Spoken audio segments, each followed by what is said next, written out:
Abdullah Ahmad Ponto dari Ahmadiyah Indonesia. Saya mau ke Pak Ponto dulu. Ini ada 5 kandidat. Mereka tidak berbagi dapil, Pak. Tapi ya mereka tetap wakil rakyat kita.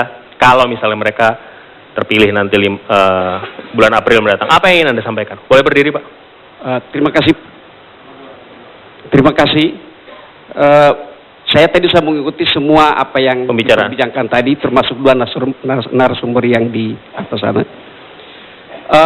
Pertama yang saya harus ingin jelaskan bahwa ada fitnah yang dikembangkan di dalam masyarakat mengenai Ahmadiyah. Karena apa yang saya ini dulu orang tua saya orang Masyumi. Beliau belajar Ahmadiyah lalu kami ikut kepada beliau. Jadi bagi saya mendapatkan bahwa apa yang difahami Ahmadiyah itu yaitu melaksanakan rukun iman dan rukun Islam. Al-Quranul Karim adalah kitab sucinya. Hanya kemudian ada beberapa ayat yang itu hal biasa dalam penafsiran. Jadi perbedaan perspektif yang ada. Bukan perbedaan ayat. Bukan perbedaan kitab suci. Dan kalau ada perbedaan kitab suci itu adalah fitnah belaka. Baik, apa harapan Bapak bagi oleh karena itu saya akan melupakan hal-hal yang lampau oleh senior-senior mereka ini. Saya berharap bahwa ini para junior dari partai-partai ini, saya melihat bahwa ada harapan bagi bangsa kita ke depan. Junior apa Pak? Maaf tadi yang mana? Yang di depan junior. Ya, yang di depan ini. Junior. Ya, junior bagi saya junior dari partai-partai. Yang di belakang? Saya tidak mengatakan siapapun di belakang, yang di depan. Oh, gitu. Jadi yang di depan ini adalah junior-junior yang akan memberi harapan yang baik bagi bangsa kita ke depan. Terima kasih. Baik. Bagaimana? Pertanyaan boleh Pak Alvito nih, beliau ini sedikit aja. Bapak nih Pak Ahmadiyah Kadian apa Lahore? Jemaat Ahmadiyah Indonesia yang berpusat di Kadian. Oh, Kadian. Jadi paham kita Pak. Oke. Bagaimana tanggapannya? Ya, kalau kita berbicara apa gini. Sebentar. Silakan. Ya, saya kira apa yang disampaikan oleh Pak Yanto benar ya. Artinya begini. Jadi sebetulnya orang kalau sudah sadar bahwa perbedaan itu bisa menjadi positif, kalau orang yakin dengan keyakinannya sendiri begitu. Jadi menurut saya bahwa saya yakin apa yang saya pahami ini benar. Tetapi juga orang yakin apa yang orang yakin itu benar. Nah, ini kita saling menghormati. Nah, karena itu Bhinneka Tunggal Ika itu menurut saya itu luar biasa bagusnya dan luar biasa relevannya dengan konteks keindonesiaan. Negara Kesatuan Republik Indonesia itu sampai kapanpun nggak bisa sama gitu. Karena itulah kemudian fakta sosial itu sunnatullah. Tinggal bagaimana kemudian pemerintah itu mengatur sedemikian rupa sehingga perbedaan itu nggak kemudian mengancam satu sama yang lain. Dan sekarang masih intinya di situ. Nah, hari ini pemerintah negara belum pas memposisikan dirinya kepada heterogenitas itu. Pemerintah belum pas untuk memfasilitasi bagaimana kemudian perbedaan baik antar agama maupun internal agama itu difasilitasi sehingga mereka nggak bentrok. Ya. Mereka kemudian nggak konflik, mereka kemudian nggak sampai kemudian berantem, apalagi konflik sosial. Itu yang harus difasilitasi oleh pemerintah. Bentar, ini pemerintah nih. Saya ingin meneruskan apa yang disampaikan oleh Bung Malik. Sebenarnya Bhinneka Tunggal Ika ini kan sudah hadir 600 tahun yang lalu di dalam Kitab Negara Kertagama. Tetapi ada lanjutannya yang sering kita tidak kutip, Tanhana Dharma Mangroa. Di dalam bersosialisasi, dalam beragama, di dalam berkehidupan, bermuamalah, kita boleh berbeda-beda begitu loh. Tetapi jangan lupa harus ada satu hukum, Tanhana Dharma Mangroa. Tidak ada hukum yang mendua.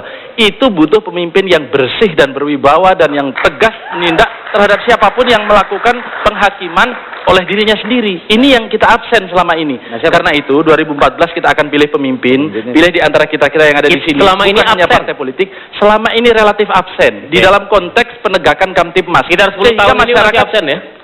Tahun ini kita nggak tahu, kita akan tahun ini berjalan. Absen menurut ya.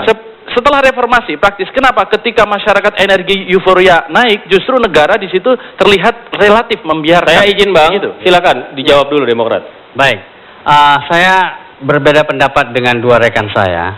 Menurut saya negara kita itu sudah menjamin toleransi secara baik. Indikatornya mudah. Kita ketahui bahwa Indonesia sudah mendapatkan penghargaan dari internasional, dari Tony Blair, dari Hillary Clinton, dari Bill Clinton, dari Obama, bahwa kita ini kalau negara Arab dikumpulkan semua masih lebih banyak Muslimnya itu di Indonesia, tetapi Muslim di Indonesia itu sangat toleran, sangat menghormati perbedaan yang ada. Dan kalau Pertanyaannya, Pak misalnya, Rahmat, sebentar, itu karena kalau NU Muhammadiyah misalnya, atau sebetulnya karena pemerintah? bukan, kalau misalnya,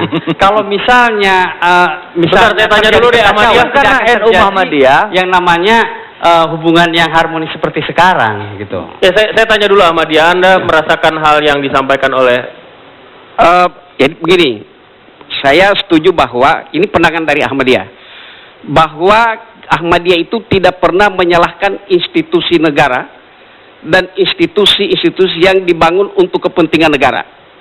Jika ada yang salah, itu adalah oknum, person yang diberi amanat untuk melakukan atau melaksanakan amanat yang diberikan oleh semua negara. itu person, Pak. Ya, ya pasti. Dan oleh karena Pimpinan itu, tertinggi juga person. siapapun dia, maka ada undang-undang, ada konstitusi yang akan bisa mengontrol semua itu. Nah, oleh karena itu saya kira hak yang diberikan oleh atau amanat yang diberikan oleh masyarakat atau bangsa ini kepada Dewan Perwakilan Rakyat kan harus dilaksanakan dengan sebaik-baiknya untuk mengontrol itu. Terima kasih. Jadi begini, saya kira ini kan pengertian pluralisme ini kan sebetulnya luas. Jadi akhirnya saya lihat ini diskusi kita dibawa pada pluralisme agama. Sebetulnya kan ada pluralisan suku-suku, bangsa-bangsa, bahasa dan lain-lain sebagainya yang ada di Indonesia, tumbuh dan mengakar. Kalau kita membawa ini perdebatan pada isu agama saja, maka lupa kita bahwa ternyata tapi masalah masih ini ada kekayaan masalah kita. nggak kita? Kita sepakat bahwa ini ada Sebetulnya masalah. yang lain juga ada, masalah suku, bangsa juga kan kerap kali juga kita lihat ada kerusuhan atas nama suku, ada juga kadang-kadang perselisihan karena berbeda bahasa dan lain sebagainya.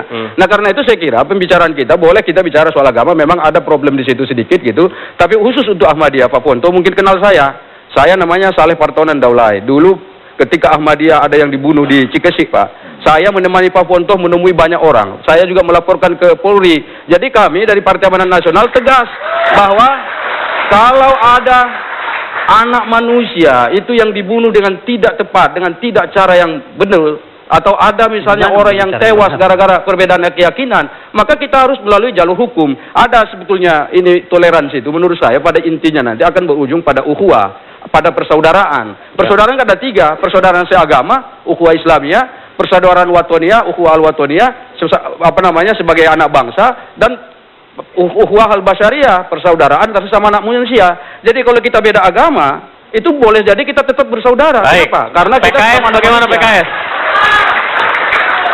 Cuma begini, persoalannya kan cara mensikapinya yang berbeda-beda. Anda bagus sekali tadi. Kalau secara ide bagus, persoalan di lapangan, ketika terjadi perbedaan-perbedaan tentang pendirian tempat ibadah, ya tentang Ahmadiyah dan sebagainya, masyarakat ini tidak ngerti. Jadi yang dia tahu adalah dengan kekerasan. Karena apa? Nggak ada jalan. Mereka ke pengadilan mentok. Ada pemalsuan tanda tangan dan lain sebagainya.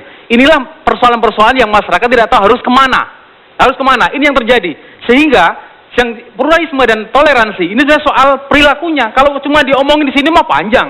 Tapi prakteknya, misalkan Jasmine, Cikesik termasuk ya, kemudian Philadelphia, masyarakat tidak mengerti hukum. Mereka bukannya ketika ada masalah dengan agama lain, bukannya menempuh jalur hukum, tapi memanggil PBB. Memanggil pemantau dari PBB datang ke tempat itu. Ini kan gimana coba? Persoalan dalam negeri, tapi kemudian larinya menelpon luar negeri. Ini yang persoalannya diluruskan, nggak boleh. Ini persoalan dalam negeri, internal kita selesaikan. Jadi begini Pak Mus, Saya potong, duel kandidat akan kembali sesaat lagi. Kita break dulu ya. Kami akan kembali sesaat lagi.